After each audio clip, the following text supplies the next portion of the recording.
Okay, ready to go. So, hi everyone. I'm Kerry Cassidy from Project Camelot and very happy to be here today.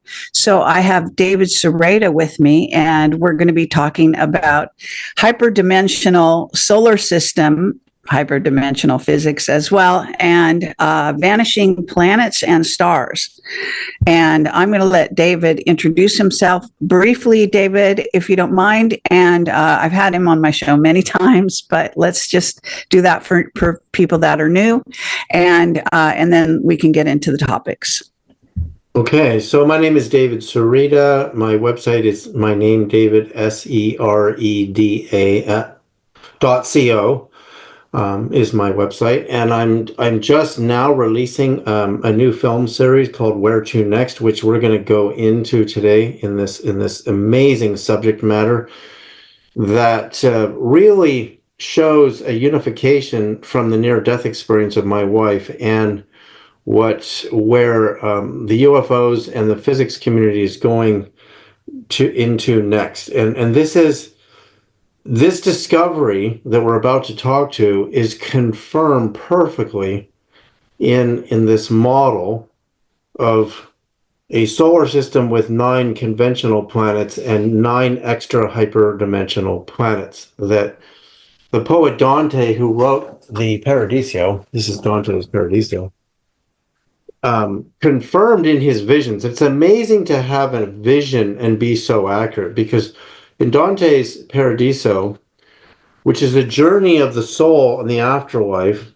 guided by his beloved Beatrice, who died of the influenza when she was just a young teenager, and appears to Dante in this series of visions. And Dante goes through 9 levels of Inferno, 9 levels of Purgatorio, and the Paradiso is actually a journey in the solar system. And when Dante goes to each heaven that Beatrice guides him into, he experiences this ecstatic luminosity, ecstasy, and love. And it takes him a while to adjust to the brightness of the ascension process of the soul. And by the time he gets up to where Saturn is, at the time of Dante I think Dante is 12th and 13th century, we did not discover Uranus and Neptune yet, but he's actually describing them in here as this sapphire-colored sphere, which would have been Neptune, and he names it a 9th heaven, but he doesn't know from any models in astronomy, like Ptolemy's model of astronomy is a 7-planet system, counting the sun. He doesn't know that there's a planet, but he's seeing it, and when he's there in that point, he's shown by Beatrice there's 9 more higher dimensional planets that are governed by the 9 levels of the angels. So they really have a physical location in our solar system. And that, it seems so, fantasious. It seems like, science fiction until, I've been working on my new film series, which, part 1 is now released. I just released it last week. And when I was releasing it, this discovery appeared on News Nation, and this young physicist from Sweden, Beatrice Villarello, I can't pronounce her last name, I'm going to introduce you to her in a second. She's describing that for the past over 100 years, astronomers have captured events of whole planets or stars appearing and then vanishing very suddenly. And it's so shocking in our traditional model of the universe to see planets appearing and disappearing. In fact, last time we did a show, Kerry, I briefed people on planet Vulcan and how planet Vulcan, which is called a hypothetical planet closer to the sun than Mercury, appeared. Astronomers saw it in the 19th century, the later part of the 19th century. They determined its orbit. They knew it was not a sunspot, and then it vanished. And because it vanished, it became a hypothetical planet, and it was written off as some sort of anomaly. When you can't do that actually in physics. When you get data, you can't say it's an anomaly, but it is an anomaly until the present day. when this enormous discovery is appearing in the media. I mean, in fact, this young physicist was on News Nation with Ross. I don't know how to pronounce his last name, because I was going to show you the video where she's being interviewed, but they deleted it. It's very interesting that they deleted it. It's that guy Colt Bart, or Yeah. his name. Yeah, I know it. So he was interviewing her, and she's telling you why. And I'm going to show you real pictures from an astronomy. It was actually posted in the Smithsonian and Harvard University magazine, this discovery. So this is an enormous discovery. And let me just show you while I'm talking. I'm going to show you in the share screen mode. This is the Sol Foundation that was created, one of several foundations that were created to research extraterrestrial phenomena, of which we now have the vanishing stars. And you can see who's on the board of directors. Gary Nolan. I think a lot of people in your audience know who Gary Nolan is a Stanford University of Medicine scientist who has been researching the UFOs and ET phenomena. And down here we have Admiral Timothy Gallaudet, who was a former U.S. Rear Admiral for the U.S. Navy, who actually said in an interview with Lieutenant Ryan Graves, the pilot from the Atlantic, Navy pilot who encountered the cube UFOs with the spheres inside. In an interview between the two of them, Gallaudet says that the answer we're looking for may exist in the near-death experience. And that is the case with my new film series. Very clearly, we have this very clear model from the formula that my wife, Crystal Sereda, gave me. We also see Avi Loeb, who is the Harvard astronomer who took a lot of heat for believing that Oumuamua was an intelligently directed and an extraterrestrial technology because it outperformed the way normal meteors perform when they go around the sun. We have, of course, Jacques Vallée, who was Steven Spielberg's consultant on Close Encounters of the Third Kind, a well-admitted ufologist, but also a professional astronomer with a degree in astronomy in Paris and San Francisco. And here's Beatrice Villarreal, who was in the News Nation report, and she's telling you there's a report that she's citing, April the 12th, 1950. And as soon as I heard that date, I knew she was missing the money. And I'm going to show you how she's missing the money. So what she said happened is 9, what they're calling stars, appeared and existed for a duration of time that we do not know. And the photos were taken on glass plate negatives, which are superior to, regular acetate negatives, from the Palomar Observatory, which is in Southern California, near San Diego, in 1950, April the 12th. Well, first of all, April the 12th is 2 days after Easter. Easter Sunday was April the 10th in 1950. And also in 1950, and again, this is very well illustrated in my new film series, Pope Pius XII sees the miracle of the sun that was witnessed in 1917, October the 13th in Fatima, Portugal. He's seeing it again. And it's the same year as her vanishing 9 spheres. And she determined, of course, they can't be satellites because there was no satellite put in space yet until Sputnik went up in 1957. She said they're definitely not meteoric because due to the length of the exposure on the lens, those would have streaked by. They're not flashes. These stars exist for a period of time. And note that the miracle of the sun at Fatima was a phenomenon in the solar system, a line between Earth and the sun that appeared and vanished, 1950. But this would have been, so her event is April the 12th. Now, I mapped her event on my system. I'm going to be sharing that with you. So what it means is, with this full disclosure, this is full disclosure on News Nation. In fact, she appeared on space.com, again, in the Smithsonian. I'll show you right now. the article in the Smithsonian that the Smithsonian was referring to. There's a link in the Smithsonian article to this particular paper on the vanishing of the stars, which names her right here. Okay, so these are some of the physicists that actually peer reviewed this subject. And having read a great number of physics papers in my career, and having worked for legendary nuclear physicist Bogdan Castle-Maglich, where I had access to Glenn Seaborg, who chaired the Atomic Energy Commission. Oh my God, there were so many. Murray Gell-Mann, who was the discoverer of quarks. I was around all these people for about 10 years. So you can see these are all the names of the review board.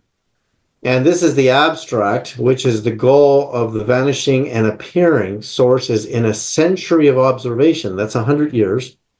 So we haven't known about this. This has been going on for over 100 years, and they've just been keeping it quiet so that we couldn't actually see it. And they're able to determine on the light curve whether the objects are reflecting light or emitting their own light. This is going to get really interesting when we compare this to Zecharia Sitchin's 12th planet, known as Marduk or Nibiru. It goes by two different names. I've been reading Sitchin's 12th planet again. And in here, you're going to see real plates, real photographs of these missing, these planets that are stars. They're calling them stars, and I'm calling them hyperdimensional planets. You can't have a star or a planet unless you study planet Vulcan. You see this same region of space here is being mapped, and this is where you can see extraplanetary or solar bodies that are not there and in the next image. And these images are checked across the pan-stars and also the observatory in Southern California. But I'm going to show you a much better image than that one, because this one, they're not showing the images in this paper of the actual event she's citing in the interview on News Nation, which is April the 12th, 1950. So remember, in 1950, October 30th, and for about 3 days, Pope Pius XII witnesses this incredible phenomenon in front of the sun to the Vatican Gardens that is not an ordinary event, because he sees a spinning disk. This is all scientific data. I'm kind of scrolling through it slowly because it's not letting me move to where I want to go very quickly here, but I'll get to it here. It's not a very long paper, but what happens is that you have, and again, they've missed this. First, they missed that it was Easter. Here we go right here. This is what I'm looking for. This is a beauty right here. So this one here, I'll zoom in a little closer on this. I mean, it's really amazing, because the last time you and I did a show, I was getting into, you know what I'll do? I'll pull up my own, I turned that negative into a positive. And that's going to be easier because I don't have to scroll through anything. So this is a real photograph taken from, there you go. So there's your star in the middle, left.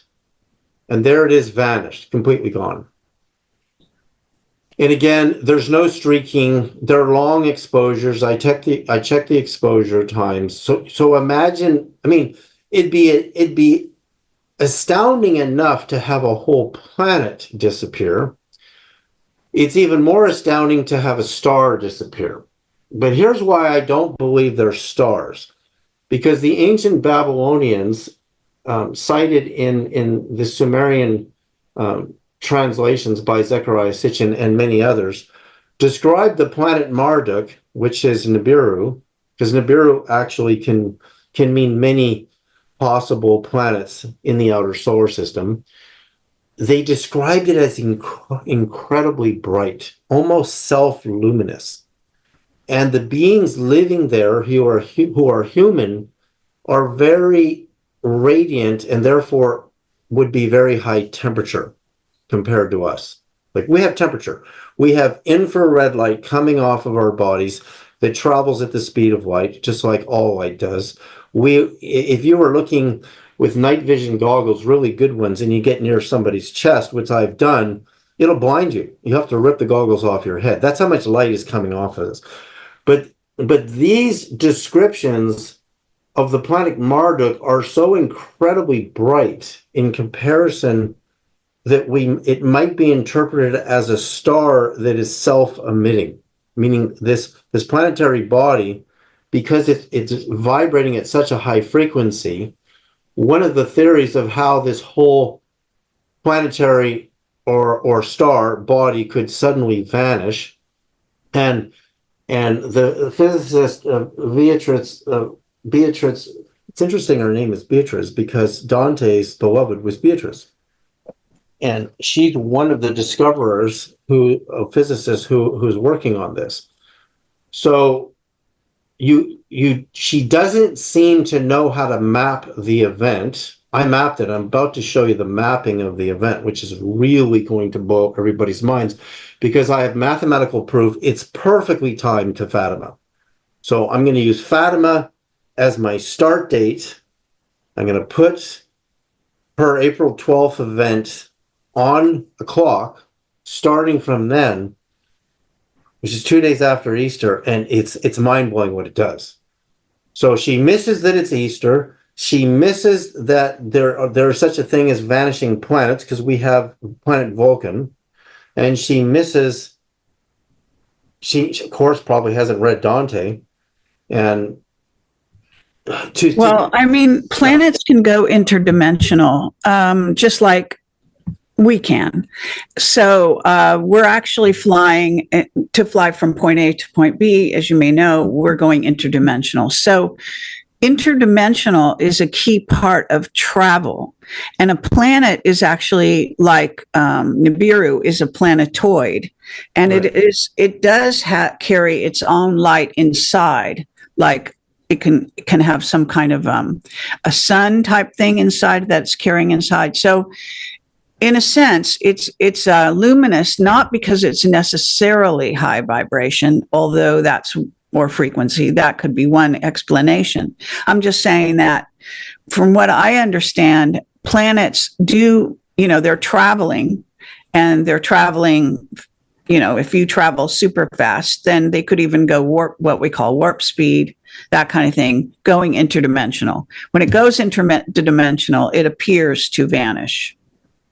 Right, so that's what they don't know. So they don't see a slow, like the ancient Greeks called the planets the wandering stars, and the stars the fixed stars.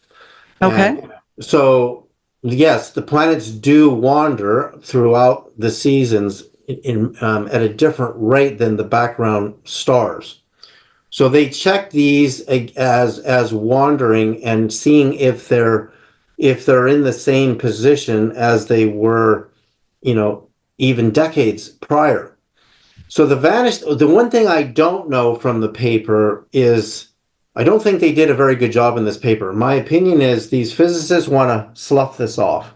They want it to go away because whole vanishing stars or planetary bodies is something so exotic and so spectacular, but the UFOs seem to do the same thing. They seem to just suddenly appear and vanish. And the question is, like you said, could a whole planet have an orbit that is incredibly fast? And Dante describes in here when Beatrice is showing him the upper 9 spheres that are governed by the 9 levels of the angels, that they spin much faster than the visible planets. And I don't know what Dante means by spinning faster. I don't know if he means orbital or rotational on their axis spin.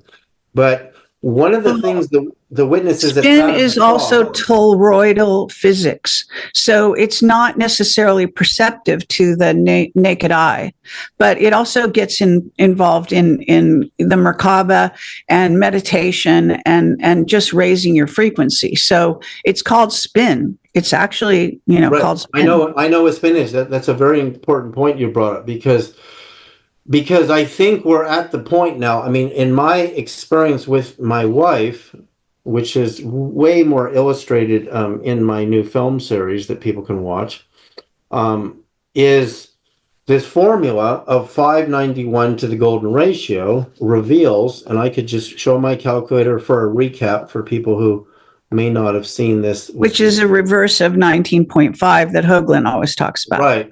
And Hogan and I talk all the time about this. So here we go. So 591, my wife calls out my name 591 days after she dies, and she knows I know what to do with it. So I divide by 1.618, 0339, 887, which is golden ratio long form. And I get the orbit of Earth in sidereal precision time, accurate to 99.9. Wow. We don't keep time at 90 better than 99.98% because of deviations in the solar system. And the U.S. Naval Observatory, the length of our solar year every year is slightly different. There's no such thing as 100%. Now I'm going to divide it by the golden ratio again, and this is accurate to Venus's orbit, better than 98%. And then I'm going to divide it by the golden ratio again, and I get a planetoid with an orbit of basically 140 days, because on a calendar you would never do half days. This is 139.51. Now note that the Great Pyramid is 280 cubits tall, royal cubits. So that's 140 times 2. And I've got real proof that Stonehenge and the pyramid were tracking this particular hyperdimensional orbit. The date of the very first date at Fatima is May the 13th, when the mother appears to the 3 children at Fatima on May the 13th. Now that date is not, mid-May is not only on a lunar calendar sweeping through the birth date of the Buddha, because the Buddha's on a lunar calendar, so his birthday is mid-May to late May to March every year. The ascension date of Jesus lines up to this date, May the 13th. If you go from December 25th to May 13th, you're at 139 days into a solar year. So this is really incredible.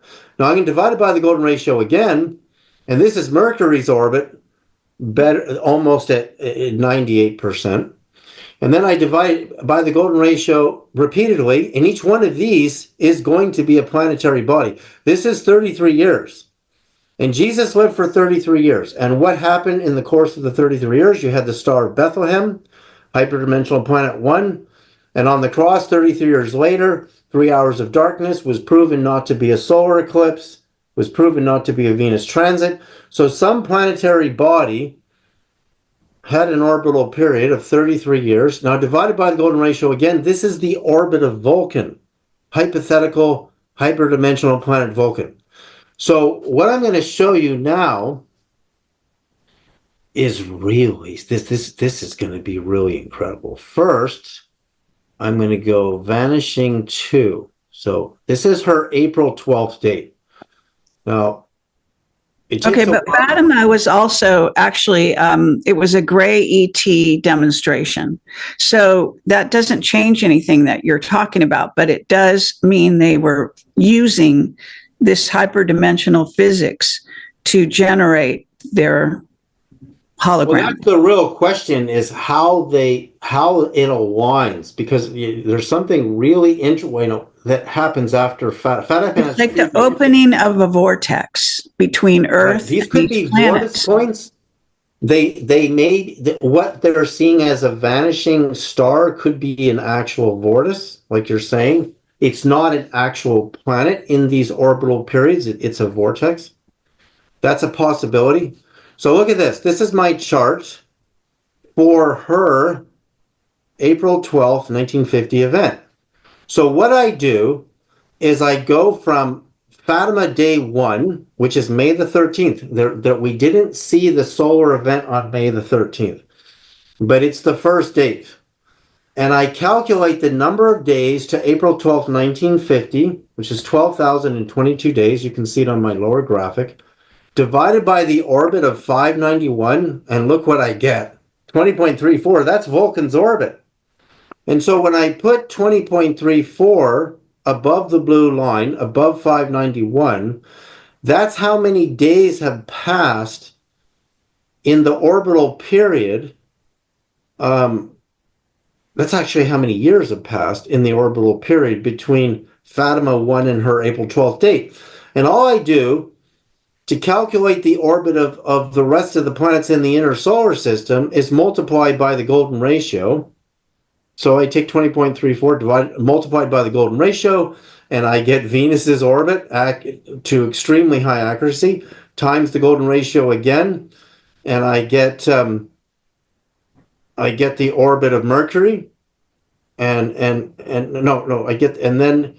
when you multiply this, by the golden ratio, I didn't get Venus. I got 5325 on Venus. And then I multiply by the golden ratio again, and I get, remember, notice that 5329 is the orbital period for the planet, what I call planet cherubim, for the cherubim. And then I do one more calculation, and look what happens. What happens is really getting incredible, because planet Seraphim will have gone around the sun 365 times, and the time that will pass on Earth will be just under 33 years between Fatima date 1, May 13th, 1917, to her vanishing star event of April 12th, 1950. That's the exact amount of time Jesus lived on the earth, 33 years.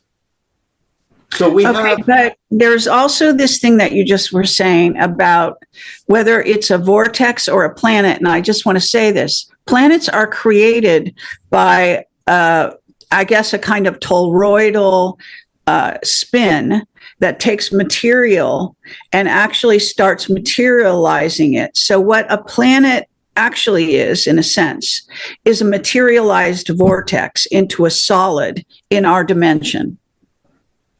Right, and that's what I don't know, are these vortices taking you to in these orbital positions. So a planet could be like a dot, like a holding place. You know what I'm saying? Right. Where spin has become so emphatic in our system. This is from our point of view. Everything's from our point of view. But the reality is that it actually was an active vortex, and maybe it remains a vortex of a kind. In other words, and they say that even Earth and the sun and these various things, they're portals into other dimensions. You've heard that, right? Right, and that's what this chart is showing here. So let me kind of clarify it for people a little better, because I think I was a little. This graphic you're looking at is very sophisticated. So again, the date of Fatima 1, May 13th, 1917, to the date of the vanishing star event, where 9 spheres disappeared and appeared on April the 12th, 1950, which is 2 days after Easter Sunday for both Orthodox and Catholic the same year, is 12,022 days. Divided by an orbit of 591 gives me 20.34179 years. I put that on the 591 orbit. I multiply that by the golden ratio to match my inner planets. Venus would have gone 53.25 times around the sun. Planet Thrones would have gone 86 times around the sun, which is a 98% of the match of Mercury. Planet Cherub would have gone around the sun 225 times, which is a match to Venus.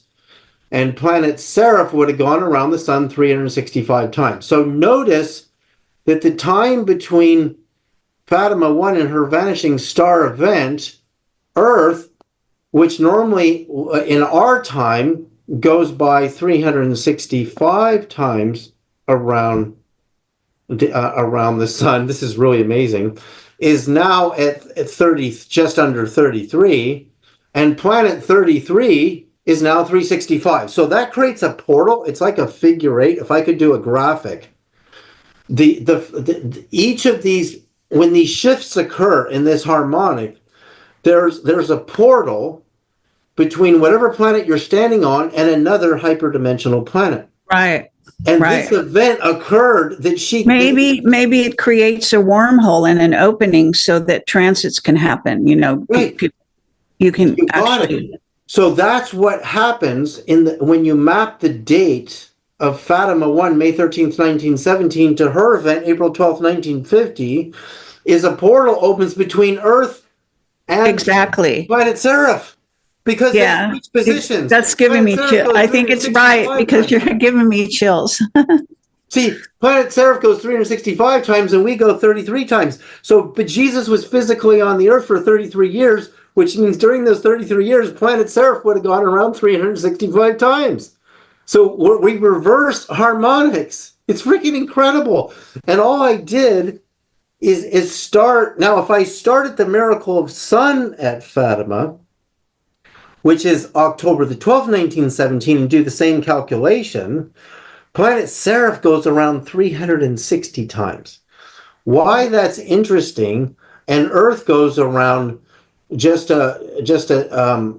it's just slightly different than the 33, right? I mean, so what I mean is we used to have 360 days a year in the ancient calendar. So both of my dates produce this incredible harmonic. So you've got exactly what you're saying. You've got a reverse polarity spin. You're swapping polarities. Right. But it also facilitates space travel, I'll bet. Right. And as you say, you know, like a planet, it is a portal. It goes from appearing to be a solid body to going in, you know, appearing to be what is in essence a vortex where you can't see the solid body, but it's still there. So that would mean both at the time of the Star of Bethlehem and when Jesus is on the cross, what caused the 3 hours of darkness is almost like a vortex opened up between planet Cherubim and planet Earth. A doorway. It's a doorway. The doorway, which means the planet that was obscuring the sun for the 3 hours of darkness wasn't there physically, it was hyperdimensionally there. Yeah. And her now I've got more dates from her because that's the date she gave us on the Ross Colbert interview. I don't know how to pronounce it. But they now deleted that interview off of Fascinating. YouTube. Very interesting. Because I've only talked about this to one very small group and it's already gone. Why would they remove it? Because I know there's some clue there that people like you would pick up on, obviously. I said, that's Easter. And Easter, of course, is off because it's on a lunar calendar, and the lunar calendar isn't accurate in the sidereal time to the solar calendar. And we've got... Okay, so here's where it gets really interesting. So I decided, because planet Seraph, I decided to map St. Francis of Assisi's appearance of the seraph that burned the holes in his hands and feet. And guess what? The window, we just passed it. We're in the window right now, today, because on the Julian calendar, it was early September, but on the Gregorian calendar, corrected, it was September the 27th. Would have been the harmonic in our current calendar when the seraph wind up with Earth to produce this event. So I did another calculation, and it looks like right now we're in this window to about mid-November that is incredibly powerful. And three things have already happened in this window, not talking politically. We have this new member, this new moon that just entered the solar system on the 27th of September, which would be the proper anniversaries for the Seraphim date for St. Francis.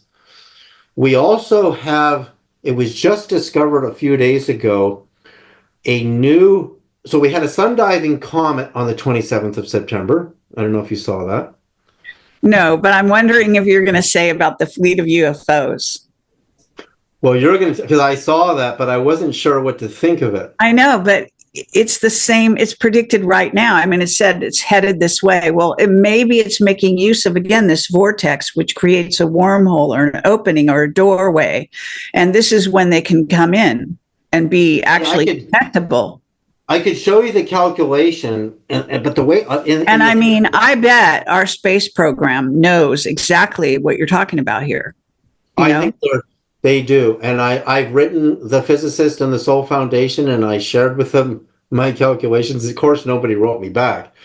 But here, it's going to get more interesting, because now we have what they're saying could be the comet of the century will be here by October the 23rd, which is my oldest daughter's birthday. We're all going to see this thing. It's a classification of comets. Let me go on space weather right now so I can show people this.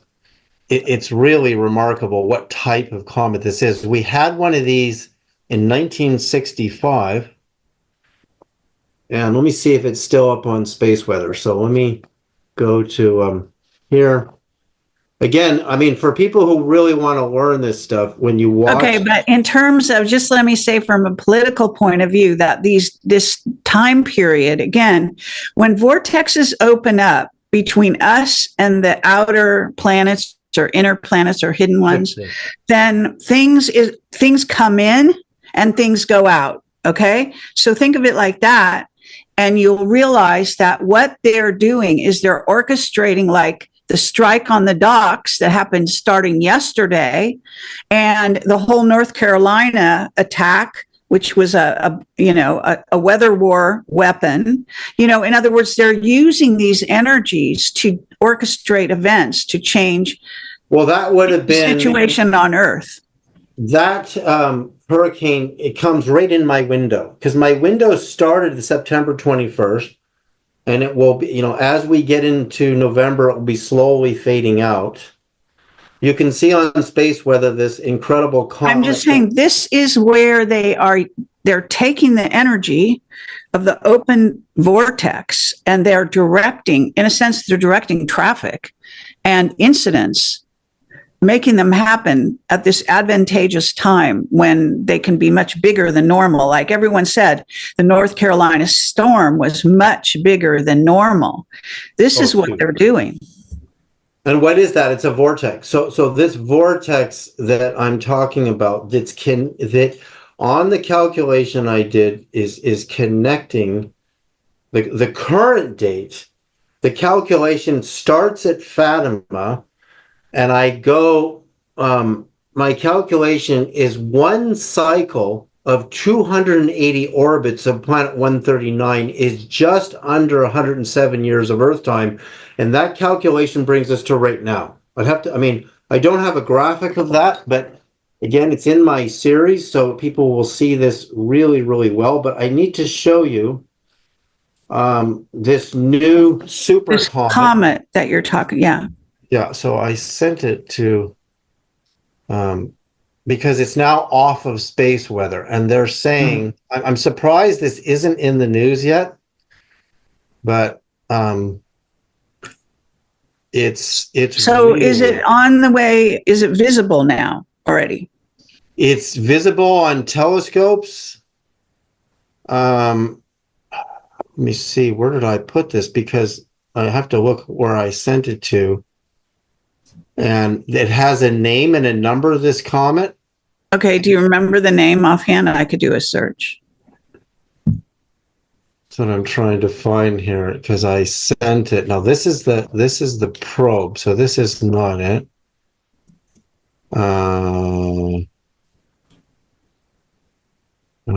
Here it is. So the comet name is BP71, and it's a classification of comet that is in a category that could put it at a level of brightness equal to the Great Comet of 1965. I have it right here.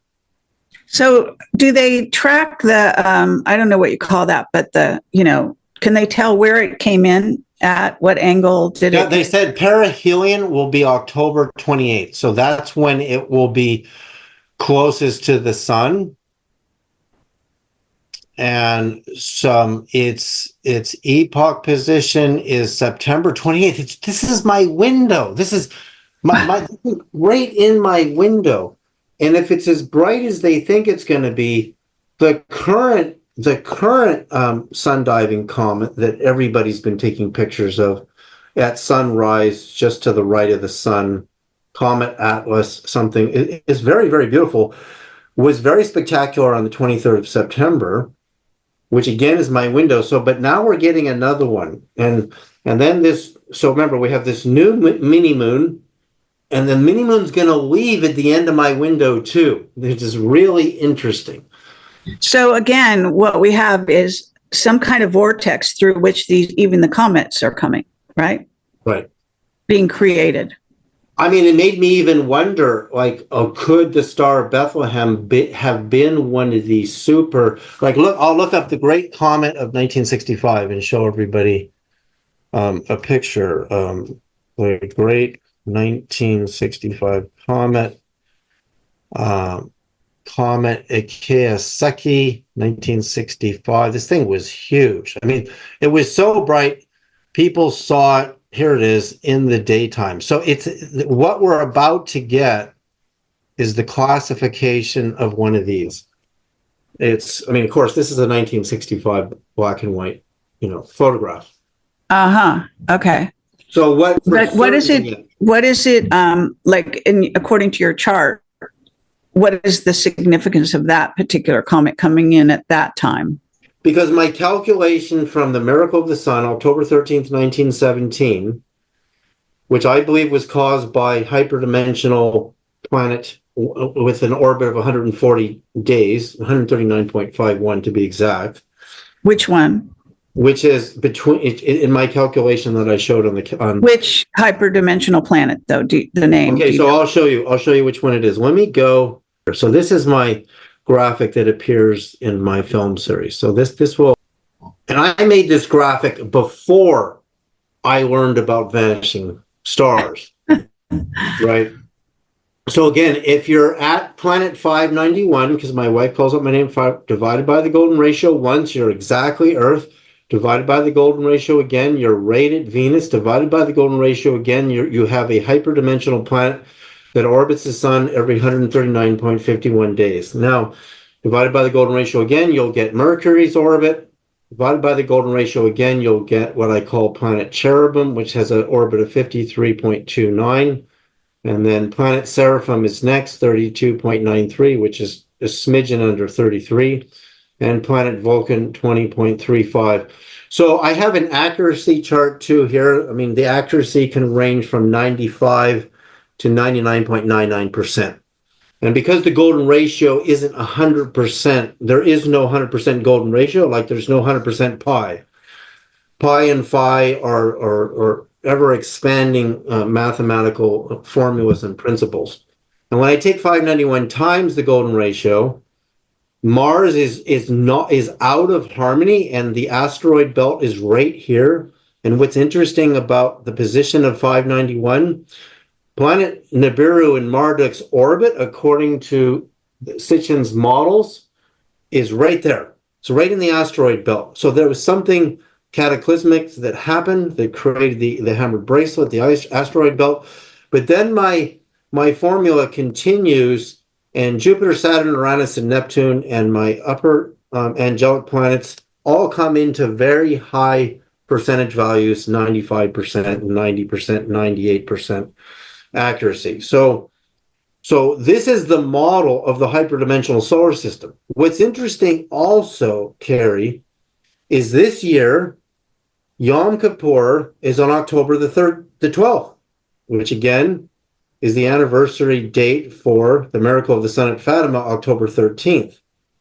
We're also on a leap year. The orbit of 139 lines up with Yom Kippur. Isn't it that also Columbus Day on the 12th? Bingo, right. The day when Columbus discovered America. Exactly. Right. Now, I've got way more than I'm telling you here. Because I've mapped the Declaration of Independence. And that's a whole other slide I've got to show people. Oh, I've got these periods every 591 years. Remember the number really? 591 Okay. years? Yeah. So Okay. I don't have the graphic in front of me, but this is in my series. I start with the Buddha. He's 623 BC. I was in India. I went to the Bodhi tree. It's 623. The prophet Ezekiel was 623, and the prophet Daniel is 623. But the moment of their enlightenment, because Buddha became enlightened in his 30s, and Ezekiel's visions are in his 30s and are 591 years apart. Oh. Accurate to 98 to 99%. 591 years later, you get to the birth of Christ. So Jesus' birth is 591. And 591 years later, Muhammad's vision through the 7 levels of heaven, called the Mirage, the night vision, occurs. Because his birth date is 5. It's really good to show this with proper graphics, which is why I'm making a real film series. 591 years after Muhammad's night vision is the time of Saint Francis and Swedenborg. Another 591 years is 1773, the year 1773. And of course, the Declaration was being created and in the middle of the great civil battle, the Battle of Independence, and it's signed in 1776, 3 years later. So I'm still within 98% harmony of the 591 pattern. And then 591 years in the future, you're going to come to about 340 years from now, we should see another major enlightenment wave. But these enlightenment waves are astrologically affecting us on planet 139.51 or 140, and also planet 591, because Earth is in the middle of those two. And so they both have dates, but planet 140, 139.51 is right now. We're right there where something should happen. And I think we can see. Well, I think it is happening. And I think in terms of the political scene and all of that I follow, this period is like the hottest period. Okay. That's what they're saying, and it's between now and the election and all of that. You get that, right? So right. What we're talking about here is, again, and maybe Hoagland would explain it better, but 591, 19.5, that hyperdimensional connection and the fact that it's 2 polarities of it, right? And then again, that opens a vortex or wormhole in, between the two. So this is where this energy can come in, okay? And it's passing through to us. We're in an advantageous point to receive that, okay? And we see it in terms of light, right? Which it is light energy, So I'm just saying you're calling them enlightenment periods or things, and it's like that's the opening. The opening is literally it's a vortex. So that's like really amazing. I'm not sure when Hoagland brings up 19.5, he always talks about, like, on Jupiter, there's a point at which there was a specific thing happening there. On the moon, which is, I think it's a face on Mars, where that's 19.5. Yep. And then on Earth, is it the Great Pyramid? Is that at 19.5 or 591? It's 19.5. But the thing is, remember, hyperdimensionally, and when you look at spin, antimatter and antimatter planets are verified on the CERN website right now in the antimatter section. where they describe Paul Dirac in the antimatter discovery of antimatter, their spin would be opposite. So they, according to Richard Feynman, the antimatter universe would be it'd be spinning backwards in time compared to us. But there's also supposed to be a parallel Earth, as you may know, right? Depicted in the Fringe TV show. I know, the parallel Earth, because look at my chart. I found another chart. So it makes perfect sense, though, yin and yang, of course, right, to create balance. Watch what happens here on this chart. So this chart shows that when 33 years of time went by on Earth, 32.935 to be exact, planet Seraph had 365 years, right? So this is that reverse polarity. But what I call planet dominions, which is actually planet 591, where you see the 20.35, switches its polarity with planet Vulcan. So all the planets do this vortex swap with each other. Right. So what happens is because the period between the Buddha, prophet Daniel, and Ezekiel, all born in 623, that I don't think anybody's ever noticed that before, because Christians focus on Christians. They're not going to include the Buddha, that the Buddha might have been a major prophet for the Asia region. That 591 years later, you would come to the birth of Christ, and 591 years later, you'd come to Muhammad's enlightenment, not their births. The moment that the vision happens that changes the world, right? Mm-hmm. And then you come another 591 years. Now, here's the interesting thing. You come to the Declaration of Independence in two more of those cycles. So, but let's go back. My wife called up my name 591 days of Earth time when she died, which means planet 591 would experience 365 days. You see, they're in reverse when you do the math. Right, but it's still in essence causing an opening, a doorway. Right. So when 591 years between the Buddha, Daniel, and Ezekiel, all born at the same time, to Jesus's birth 591 years later, planet 591 would have experienced 365 Earth years. So that is the new Earth. That is the hyperdimension. It's actually right next to us. It's closer to us than Mars. And I predict, going back to the vanishing stars, and if I can do enough math, if they would give me more data, and I do have a lot of data in this physics journal, but let me just go to share screen again to our vanishing stars, because this is really going to come home, is these appearings and disappearings happen cyclically in cycles. We're going to know when they're going to appear again.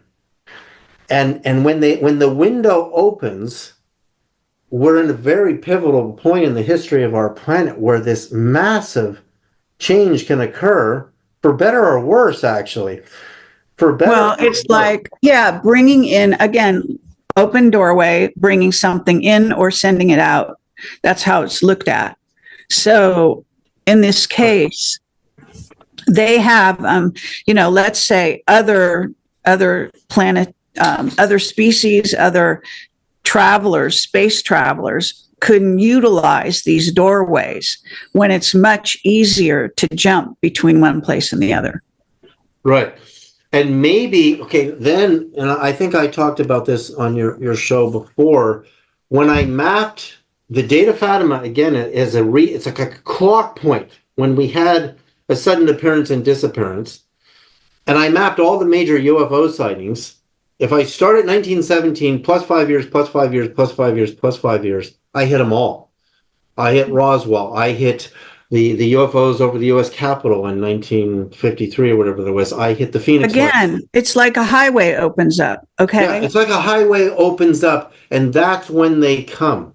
In fact, but even Oumuamua was right on cycle. It's also going to be when we utilize our space program is going to utilize those doorways, you can bet, for them to go elsewhere or whatever. That's right? A brilliant thought. I never thought of that. That's a brilliant thought, because if they're coming, it's like a clock, right? It's like the whole thing. Just about like a gigantic clock. It is. You hit the nail on the head. In the end of my discovery, base started with the number 591. I've been doing this for a year and a half now, since my wife gave it to me. I didn't think I'd be arriving at calculations in a clock. I have a whole bunch of clock slides, but I don't think anyone's going to understand them until they see part one of my series and then part two. You kind of have to go through a little bit of a course here to see how it works, because even the day somebody dies, right? So Chris Christopherson just died. He lived 88 years on Earth. So 88 years on Earth is 365 years on Mercury. Mercury's the messenger, right? You see how perfect that is? Yeah. Yeah. Moses and his brother lived about 88 years, 86 to 88 years. So there's the date they come in, the number of years they live, and then the date they go out on. Right. Now we have two sets of 9 planets to do our astrology instead of just one. So, but this is, I don't know how it relates to astrology, but there may be a relationship. The point I'm trying to make is this hyperdimensional physics model gives you an understanding of not only that, but vortexes, these doorways that open for a period of time, but it's only a certain period of time, right? So you're saying approximately, I don't know, is it a 30-day window or less, or a 23-day window? When this door is open. That's important. That's the ultimate question. I think there's a fulcrum. There's a point where it's the most powerful, and then it fades a little bit. Like, I've even mapped these apparitions of the Mother Mary in Medjugorje, in Zaytun, Cairo in 1968, and also in Asyut, Egypt. I think it was 2002. It was on ABC News. Because I want to see if they're coming in these harmonies, and I'm actually able to see something really. But you can also track the Illuminati, and because this is what they will use as well for their events. In other words, you could get a more accurate picture of predicting when they're going to do some action if you know what you're exactly talking about right now. You're talking about this portal opening up according to this 591 19.5 dichotomy, right? So, and then also where scientists might do experiments where they want them to activate on that, within that period, that, as you say, maybe a slight fulcrum, or maybe it's considered an angle, right? An angle would be. It could be an angle too, yeah. Yeah. So you take the 591 divided by the 1.618 again. Watch. I'm going to show you Venus is the portal. Why did Jesus declare Venus? Why did the goddess Inanna declare Venus as hers? What is it about Venus? I'm going to show you. So watch.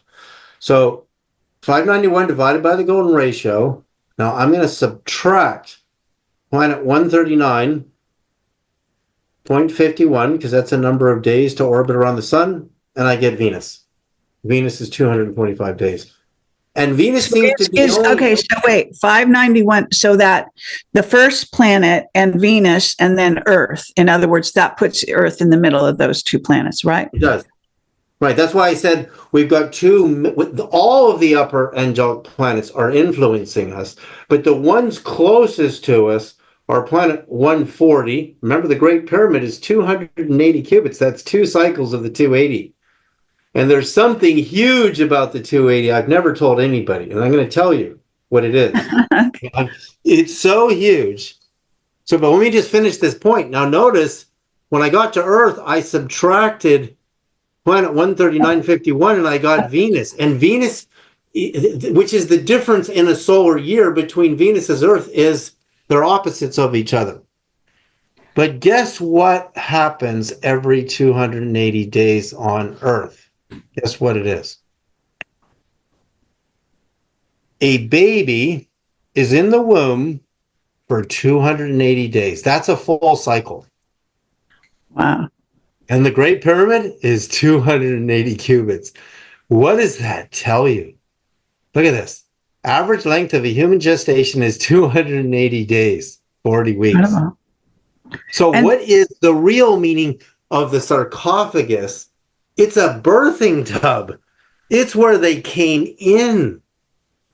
Because each royal cubit in height of the pyramid is 1 day. And guess what's 280 days? Planet 13951 goes around the sun twice.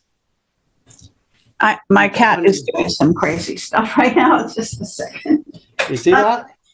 Okay, so but 280 and this birthing canal is the same.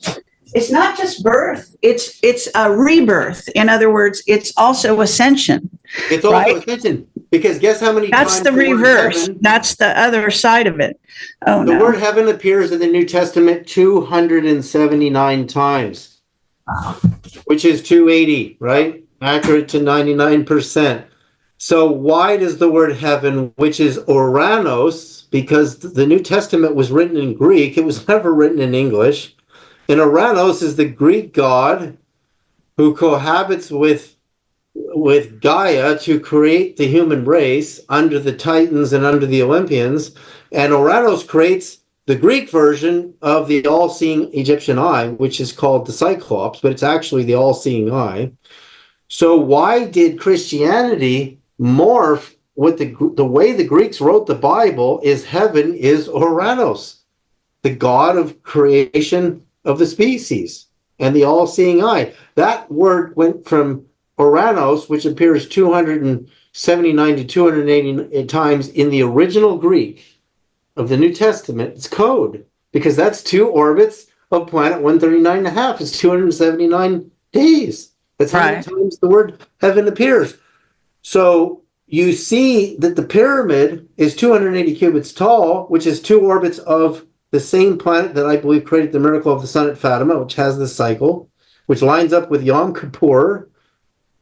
And the measurements of the Queen's chamber is the same measurement, 10 by 10 royal cubits, is the original Holy of Holies at the time of Moses.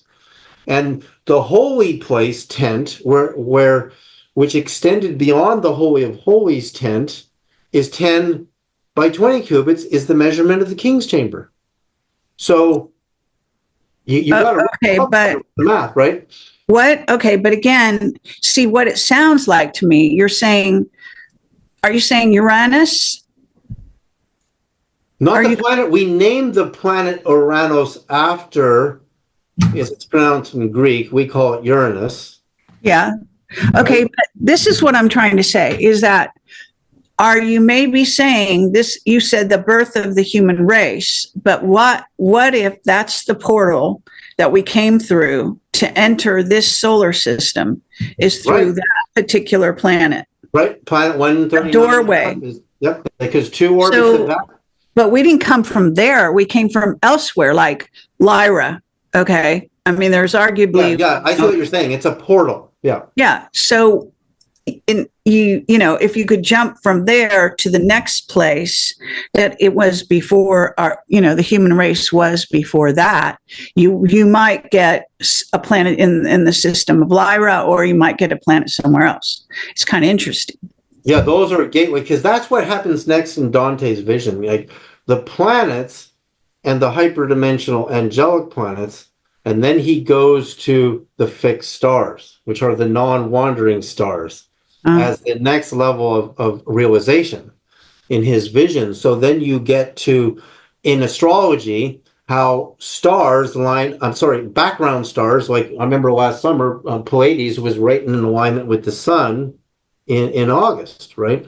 So when those background stars line up with the orbital positions of our hyperdimensional planets, that's an in and outdoor. Again. So that's when if you watch when these UFOs come in, like Stephenville, for example, Stephenville, Texas was 2007. What year was that? Not 2007. It was, the date was January the 8th. And January the 8th is 1 day from Orthodox Christmas. And Orthodox Christmas, January 6th through the 7th, and Catholic and Western Christmas, December 25th, are both start dates that are 3 days after perihelion and winter solstice. January 1st is in the middle, so it's the average between the two. And one of them, this is when you get into the hyperdimensional sun, what the ancient Greeks called the solar logos, which is the sun behind the sun. It's the Okay, 2008 is Stephenville. 2008, but it was January the 8th. Yeah. Why January 8th? Right. Because that's the beginning of a new perfect harmonic solar cycle. So not only do you have 9 hyperdimensional planets, you have one hyperdimensional sun in the old Greek model. This is in David Fiddler's book, Jesus Christ, Son of God, which I have over here somewhere. And in the Greek, John 1 reads, in the beginning was the Logos, and the Logos was with God, and the Logos is God. The Logos is the sun behind the sun. It's the solar Logos. So we changed that in English to mean word, but it actually means the solar Logos is God. So it means God is the sun. Now you're getting back to the ancient Egyptian model. Right. It's a sun behind the sun. It's not the sun we see. You know, that's what Ashiana Dean calls Sun 8. Mm-hmm. Have you ever heard that terminology? No. But I totally get it because once you see how the polarity swap in my clock, Jesus' 33 years on Earth is 365 orbital years of planet Cherubim. It forms a figure 8, which is really, well, 8 is yin and yang, and that's the two ends of the portal, right? That's the vortex. That's the Ankh, really. It's the two ends of the portal. So what we have now. So that's awesome, because that's actually what it's telling you. It's telling you, see, the Christians changed the meaning of John 1 because, again, they're not acknowledging that these are Greek documents written. The Apostle Paul spoke Greek, Aramaic, and Latin. Mm-hmm. So why are they using words? There was no English language. So when you say the word heaven to a Christian, they just mean it's up there somewhere. Right. It's where Jesus is. But where did he go when he physically shot up in the sky on his ascension day? Planet 13951 was perfectly aligned. He went to a planet that has either reverse polarity spin, so antimatter, or they're now saying there could be dark matter planets. That's another exotic idea that's on the physics community table. And now we have the vanishings. The sudden appearing and vanishing.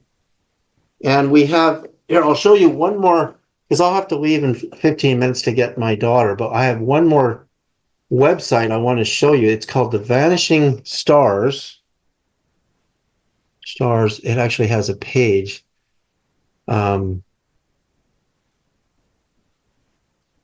Vanishing Stars, hopefully I bookmarked this, because it looks like they're taking them down. What do you mean, taking them down? Well, remember, they took down the news report, but with... Oh, you mean this information off the internet? Yeah, it looks like they... Here it is on space.com. Live Science SETI Institute is studying it. But believe me, they're going to do a smear job on this. I mean, when you see the connection to Easter, here it is, FASCO project. Oh, it's now an invalid. So they blocked that website completely now. There is, okay, so there's Soul Foundation, which I showed you, but now we have SETI Institute. I will show this. But I've got the actual physics journal paper. See, here it is. It's on SETI Institute. Going Dark, it's called. The Mystery of Vanishing Stars. So there's a video on this that people can watch if you go to SETI. But just watch what they do. I think because I've talked a little bit, probably to 500 people, that she didn't notice that it was Easter, April the 12th, is 2 days from Easter. And if you check your accuracy on a 365 and a quarter day orbit, you're still close to 99% accuracy when you're 2 days off.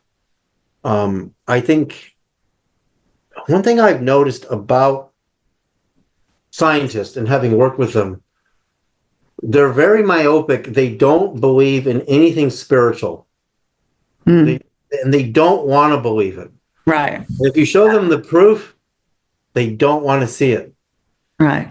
So this is going to pose a But problem. it's like what we're talking about, though, is intelligent design.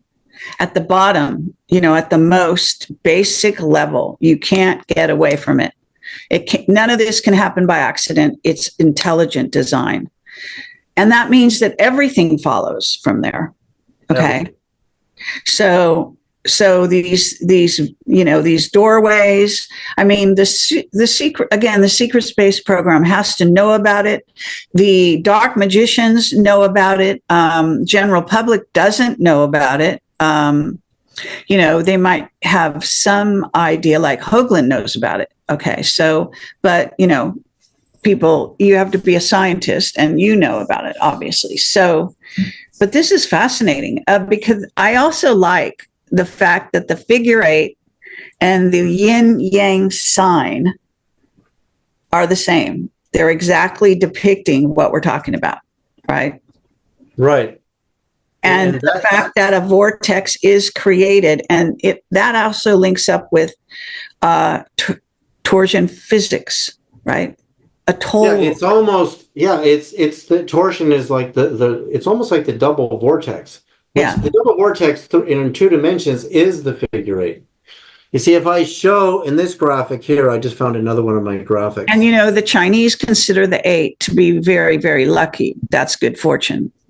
See, again, why would they say that? Because it's again, if you want to talk sort of spiritually, you could say that's when a celestial event can be guided in during that opening, that door.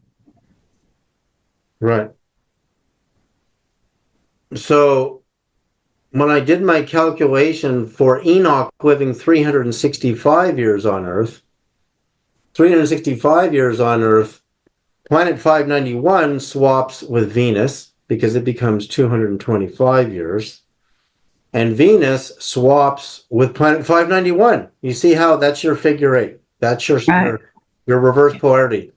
So, and then you see the outer solar system harmonizes with the inner solar system in this reverse polarity. And we see planet Ceres becomes 90% harmonic to the planet Mercury. Jupiter becomes 93.5% harmonic to the planet Seraphim. And that's using the current exact orbit of Jupiter. So that means the true meaning of the figure eight, which is a 3-dimensional double vortex, which is how my coils are designed. And it's also how we generate true scalar energy. The way Tesla did scalar energy is by reversing the polarity on coils. And he generated a faster than light radio wave in this particular patent by countering the frequency to the spin of Earth. Here's the other thing about Venus, though, really important, because I only have a few more minutes. Venus is the one planet that spins opposite the way most of the planets are spinning, except is it Neptune or Uranus that spins the other way as well? I have a spin chart for the planets, and I find that really interesting. If I could find that graphic really quick. Well, I wonder if that forms a special relationship to Earth, and that is why Well, it does on these dates, right?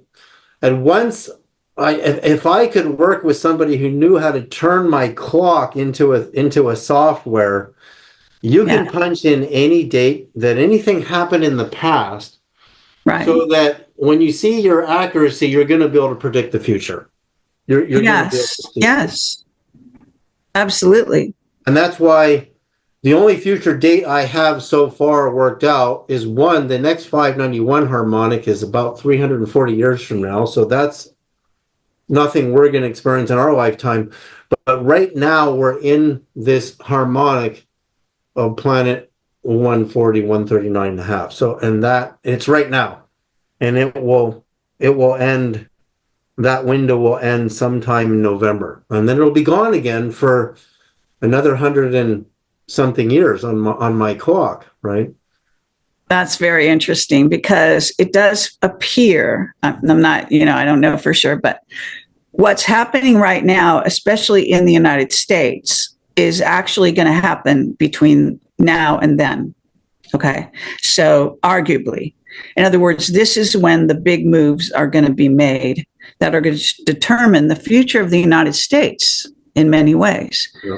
Because this is when the so-called president will be either chosen or, in my view of it, Trump will have to step forward due to an incident that requires him to reveal that he has the codes and he's been chosen by the military to be the commander in chief.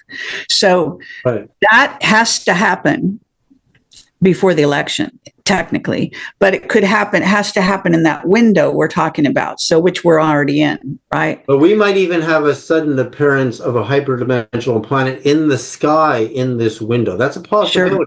We have this super bright, we just had a really bright comet that's still visible right now, but there's this other one coming, and I don't know if this new or even Nibiru, right?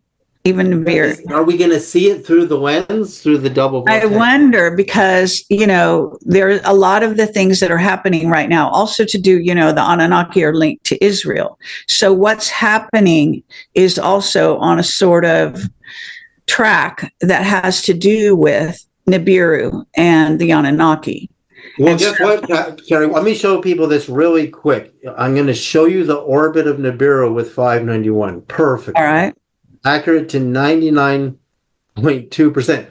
Remember, Zechariah, this is in my film, but I'm going to show it to you so you can see this. So look, and you have to give me the link to your film so people can watch it. I'll put it under this interview. 591. Well, they just go to my website, davidsereda.co, and it's there. I'll send you a free link. Okay. 591 times 1.61803398887. Now I'm going to the outer solar system now. I showed you the inner solar system, which is 591 divided by the golden ratio. So I'm going to keep going really fast. That is Ceres.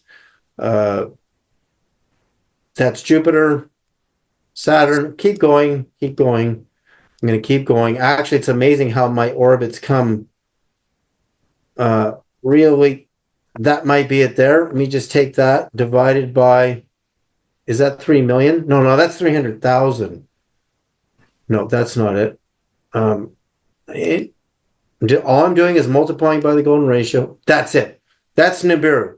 Divided by 365.256 is just under 3,600 years.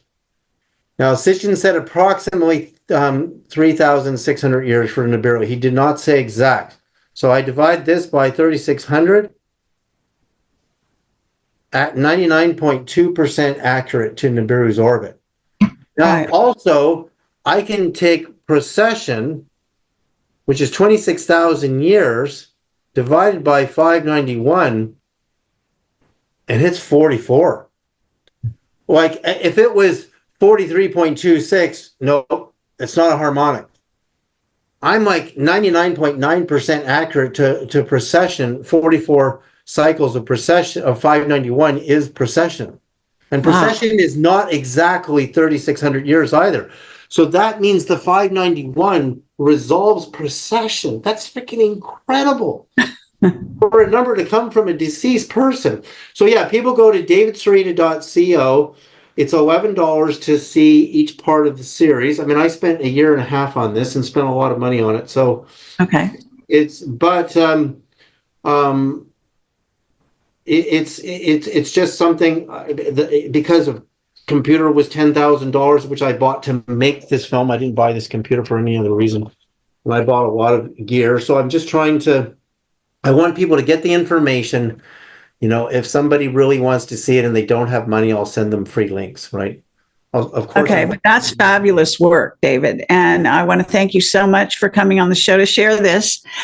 Please keep us posted on all of this, because as we enter and are in this time, this is very significant, tracking these events along. I know, and this clock is just evolving. I'm going to be able to figure out, I think, everything with this clock. Have you thought of trying to work with an AI, or do you not trust them? I don't even know how to do that because it's basically would be an astrology kind of software, but regular astrology looks at the position of the planets. This new astrology looks at the harmony of the ratios in the orbital periods of the planets. It's a very different type of astrology. Right. But again, somebody who knows how to build a software like that could do it with me. And then you can punch in past dates when this happened, the assassination of Kennedy, and you see the 100%. assassination of Kennedy. Like I can map the assassination of Kennedy and see maybe next time we'll do some assassination numbers and see what happened. Yeah, see why you can also track it to the attempt on Trump on that particular day in Butler, Pennsylvania. You might even know why it happened there. You know what I'm saying? Yeah, there might have been. And why did they take that window? You see? And they didn't succeed, which means he had a protection field around him, and maybe that's what the positive part of the window. Well, my theory is that they missed on purpose. Okay, that was intended, but either way, you can check it out. Okay, next time. Thanks for having me on, Kerry. All right, thank you. All right, take care. Bye-bye.